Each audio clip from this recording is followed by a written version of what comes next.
Decent day, I guess. Good morning. Hello. Welcome to another Cinevlog. It's been quite a while since I've last done one of these. The last one of these that I done was for when I went to see Guardians 3, all the way back in May, and we're now at the tail end of July. So yeah, I decided to, and if there's any movies that that interest me that are in the cinema at the moment, that I would do one of these cinevlogs. Vlog me up until I go to the cinema and see it, and then come home and do a non-spoiler review. So that is essentially what I'm going to do for Oppenheimer. I'm not going to do go to see Barbie and Oppenheimer. I'll either go to see Barbie when it's cheaper in cinema, or I'll just wait for it to go on streaming. Um, but yeah, so I was originally going to go to the first showing because my local cinema is called the Arc Cinema, and it only has five showings today for Oppenheimer. I mean, it is a 3 hour movie and all that, so kind of makes sense. But the first showing I was originally going to go to, the first showing was at 5 to 2, and that's the one I had planned to go to. But it's being shown. That one was is being shown in a tiny, tiny auditorium. If I do so, there should be a screenshot here showing just how tiny it was, and that filled up instantly to the point where the only available seats were literally front row looking up at it, and I don't want to do that, so I'm going to the second showing, which is at 4:30, I think.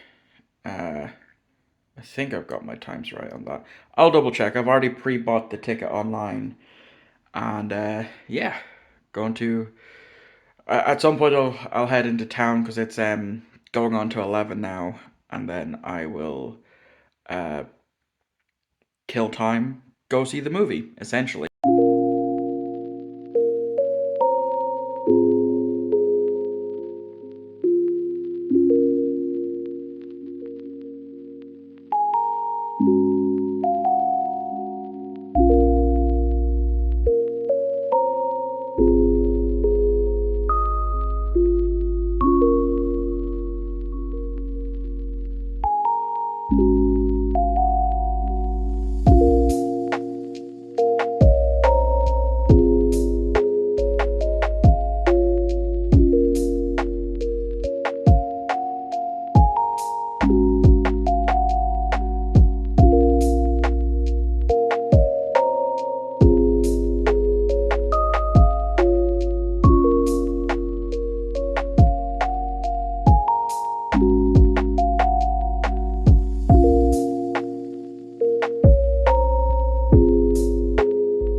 Okay, so I have been home for about an hour, and I'm still trying to digest the movie because well, it's only really been 2 hours, give or take, since I left the movie theater. The screening said that it was going to start at 25 minutes past 4. The movie itself did not start until after 15 minutes of ads, and I timed it. Um, One weird ad played though. It was a Heinz ketchup ad, and it was showing all these different ways of using ketchup. And there was one clip from that ad that insinuates a child putting ketchup on ice cream. And I made sure to remember to mention just how fucking weird of an ad that Heinz ketchup ad was to insinuate putting red sauce on ice cream. Like, you have to be batshit insane to do so. Anyway, what did I think of this movie? Well, I enjoyed it for the 3 hours that it was, and I sat through the full 3 hour movie because slightly before I even picked up my ticket, because I pre-bought my ticket, I made sure to go to the bathroom. I could feel myself, feel it whilst as soon as I got there. It's like, yeah, I kind of need to go to the bathroom. I'm gonna do the smart play and go to the bathroom. That way, I won't have to get up and leave during the movie, because a lot of people did do that. Um, it was a pretty much packed house, not fully booked, unlike the first showing was today. But it was a pretty good cinema experience. I definitely enjoyed it. The way the sound for this movie was done, even in the cinema, which I should make mention, wasn't in IMAX. Because my local cinema, to my knowledge, doesn't do IMAX. I mean, the cinema screen was pretty big, um, but what definitely wasn't an IMAX. But again, the sound design was when they were about to test the different bombs and that, and the radiation ticker. When I was watching it, it started to build up in the back of the cinema and moved forward, and I thought that was fucking cool that they managed to do that. Have it playing speakers behind and slowly building up to where I was sitting. Um, and yeah, especially when the bomb went off, that when they finally tested the nuke, um, the atomic bomb. I was As the explosion went, I was looking and I was like, oh, I thought there's gonna be a boom. Where's my boom? I was promised a big boom. Took a couple of it took a couple of seconds, but then after 30 or so seconds, the boom came in, and yeah, right, the entire time, again, going off of the sound of being in the cinema, um, when all these big explosion sounds were happening, I could feel the vibration throughout the entire auditorium of the cinema, and that was an amazing experience. This is a movie that you have to experience in the cinema. So now that I've talked about the sound of the movie, I suppose we should talk about the lead, Cillian Murphy. Irish-born actor, massively underrated actor, and I hope now with this movie he catapults even further. He he's in a lot of great stuff. The Wind That Shakes the Barley, which is a great Irish film. Obviously, Peaky Blinders. I think he was in Christopher Nolan's Batman, and pretty much anything Christopher Nolan has done usually has Cillian Murphy tied in with it, because when Cillian Murphy auditioned for Batman, the Batman Begins, uh, Nolan didn't even know Cillian Murphy was Irish, because he was able to put on such a good American accent, and it really was a really good American accent. I couldn't tell. As I was watching, I was thinking, yeah, this is a really good accent, because I can't even hear any Irish cinnamons, slang slip through that I would expect when with us Irish trying to intimidate, or try to put on an American accent. It was really really well done. He was obviously absolutely phenomenal throughout the entire movie. I'll always sing his praise. But yeah, it was really really good. I really really loved his performance in this. He's definitely going to get uh, nominated for Best Actor at the Oscars this year. They've got that strong feeling, Matt Damon was another one of the big characters of throughout the entire movie. Um, he'll definitely get Best Supporting Actor over Robert Downey Jr. in this movie. Um, but again, I enjoyed him, and I enjoyed all the recognizable faces that I'd seen throughout the movie, even those that didn't really have much speaking lines.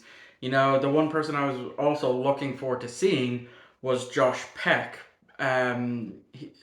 I thought, you know, there's some scenes with him in there. He might say, I think he says like maybe one or two lines. I would have loved to see more of him because you know he's been. I grew up watching Josh Peck through the Amanda Show and Drake and Josh on Nickelodeon, and I know he's a big YouTube star and Vine star and all that. But he to me he definitely seems typecasted since doing Drake and Josh. And I just would love to see him branch out more. But yeah, the only issue I have, even though I gave it a 5 star on my letterbox, the only issue I have is the fact that it is 3 hours long. I felt that at least a good half hour of this movie could have been taken out. I don't know where you would do it, but to me, I would have rather this movie be 2.5 hours or 2 hours 40 minutes than the full 3 hour movie. Is that's really my only gripe that I have for this movie. But otherwise, I had a fantastic time. This is definitely a movie you need to see in cinema just to experience not only just seeing the movie on this big screen, but just the sound element of it.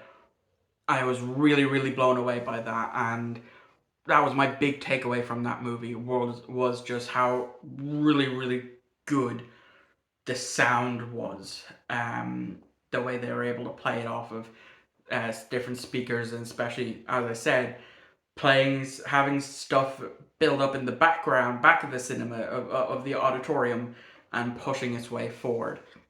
I thought that was really, really good. So, that's going to wrap it up for this Cine vlog. The next one of these types of vlogs where I vlog me going to the cinema isn't going to be till October. Because I've looked, there's no real other movie that's coming out that I would want to, go see in cinema, go spend money on. I'll wait for that. And no, I did not go to see Barbie as well today. I do want to see it, but I'll either wait and go on one of the cheap days in my local cinema, or I'll wait for it to go on streaming, and then I'll watch it. But that is going to wrap up this video, so thank you all for watching. I hope you enjoyed. I'll see you on Wednesday for another Star Trek movie review. Yes, we are now getting very close to wrapping up my Star Trek movie marathon reviews. So I'll see you all on Wednesday.